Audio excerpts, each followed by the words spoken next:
Hey, what's up, guys? This is Atlantis Refurbished back again with another video today, and what we're going to be talking about is 3 good habits to keep you driven and at a high vibration, and just generally increase motivation, or ability to stay awake and be motivated. So to start off, staying motivated is hard to do as it is, but then society throws many distractions at us to pull us away from what we're doing. On top of it, then we are all expected to have the energy to get things done all day. The only way to get this done is to wake up early, which isn't always easy. This is where the first method that we're going to talk about comes into play. The first habit or method, it's more so a habit, is to finish your showers with a minute-long ice cold temperature, otherwise known as a cold shower. This will not only shock you awake, obviously, but it will also help with anxiety and depression, and as well as focus, because of the dopamine, serotonin, and endorphins that your body produces in response to being shocked awake or in response to that sudden change in temperature. It also teaches you discipline or adds some willpower to your routine, because I'm assuming no one really wants to take a cold shower. However, it does get easy to take them once it's a habit, or once you're over those first few days of starting it.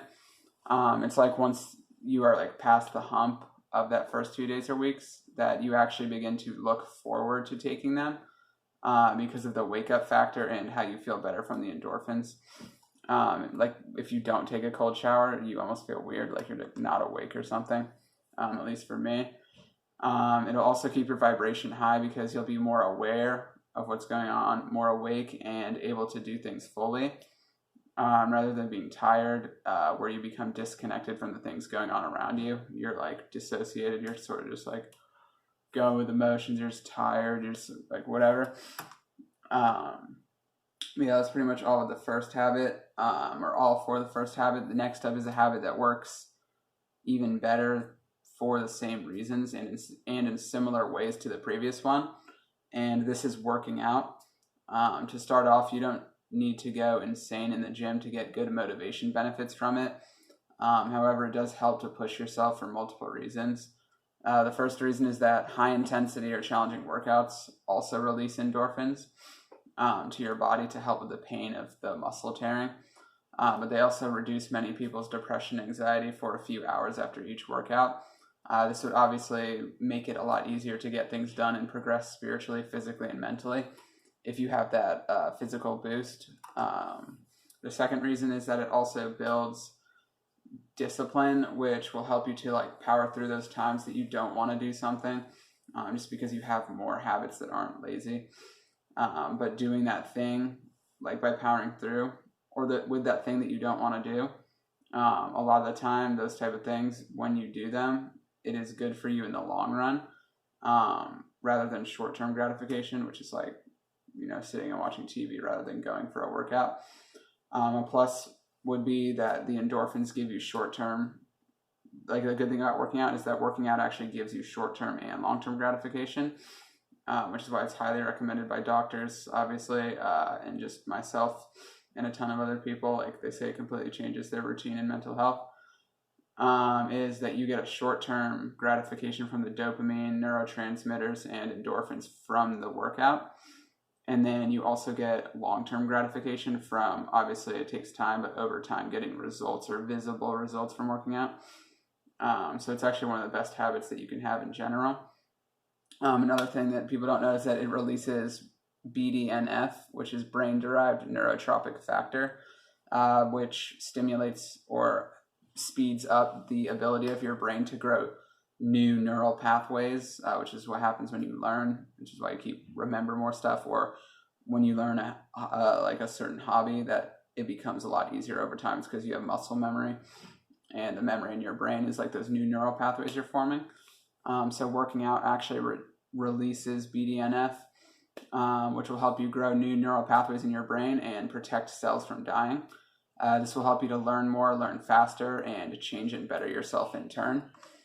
One other thing is that working out helps with getting toxins out of your body. That makes it a lot harder to use your pineal gland or your third eye, whatever you want to call it, your sixth chakra, and connect with that higher knowledge, and connect to your crown. It also prevents these toxins from harming your organs because you're sweating out toxins more. The next method has a similar effect to that, and this would be having a good diet so that you don't add toxins to your body in the first place. To start off, modern society is littered with food options that are just terrible for your body. These include fast food, fried food, dairy, processed sugars, processed meat, which is most meat in the grocery store, artificial dyes and ingredients, etc. These all poison your body and brain, as well as sugar being addictive in its nature. It operates on the same parts of the brain as heroin, cocaine, amphetamine. It's literally just a stimulant in food form, especially like ultra processed sugar. It offers you nothing besides that sugar rush and the taste, in return for your body being trashed, basically. This is a huge problem for many reasons. First off, your body is the medium that your soul or consciousness, your thoughts or mind, whatever you want to call it, whether you're atheist or not, or spiritual or not, uses. It's the medium that you use to get things done spiritually and physically. Obviously, if you don't have arms or legs, or you were just like didn't have a body to do things, you're not going to get anything done. So ideally, you want this machine or medium to be running on good fuel and things that like help it to run, repair itself, and have less issues. But if you're eating processed, addictive, and in some cases just straight up poisonous food for your body, you will, over time, due to the damage of that, feel less energy, have more anxiety due to like sugar rushes and sugar crashes, and feel terrible the next day after eating. This will cause you to get a lot less things done, which will lower your vibration because accomplishing things makes you feel good, which would raise your vibration, raise how you feel, raise your mood.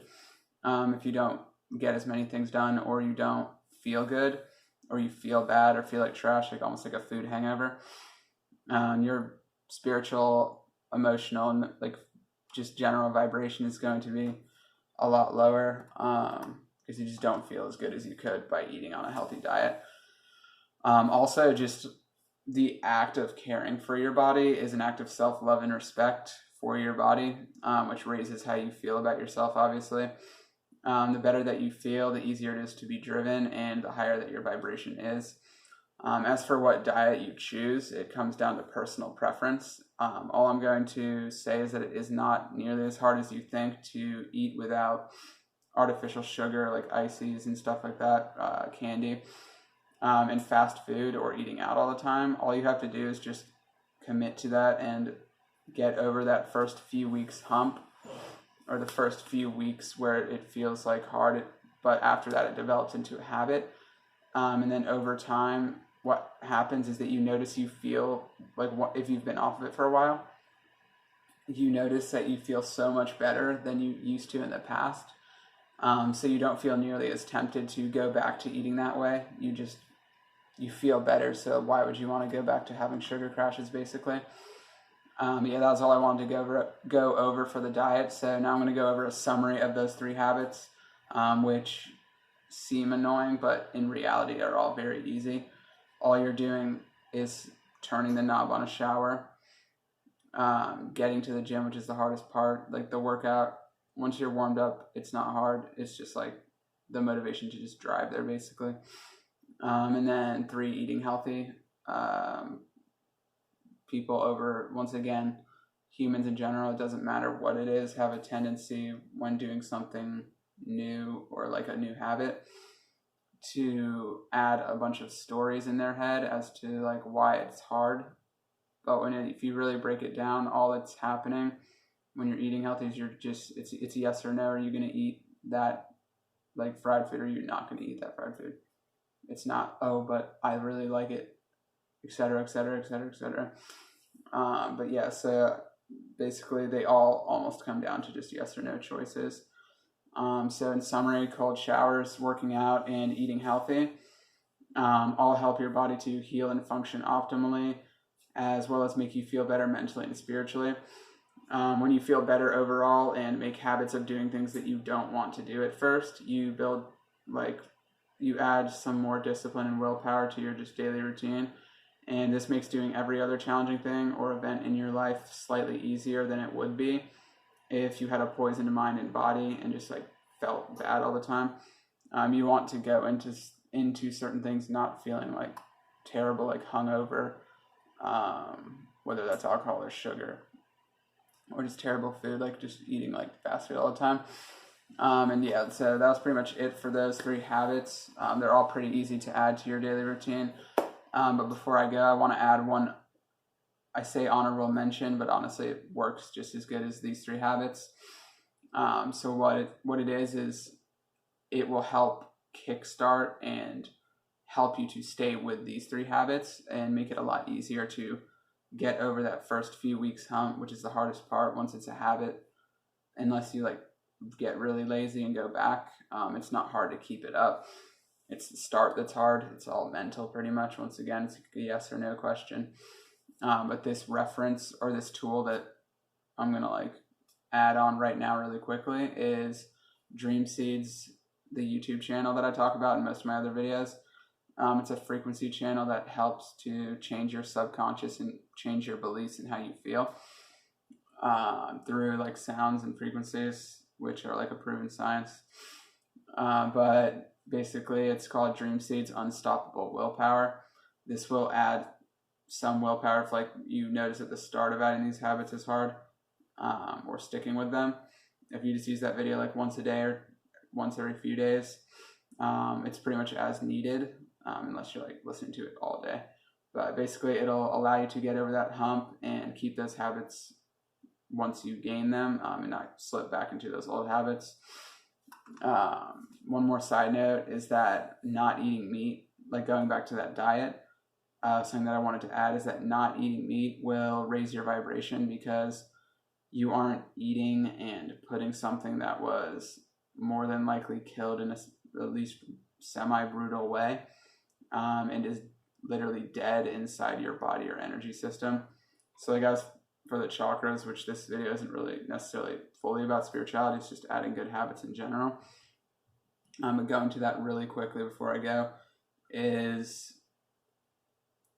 like your chakras are all tied to different emotions. So you are what you eat. That's going to transfer into your thoughts. Once again, if you eat trash, you're going to feel like trash, and then you're going to start thinking like trash. Maybe not like completely ruin your life by like, eating candy. I'm just saying like it will have some effect on your thoughts if you don't feel as good about yourself, or you get out of shape, or whatever.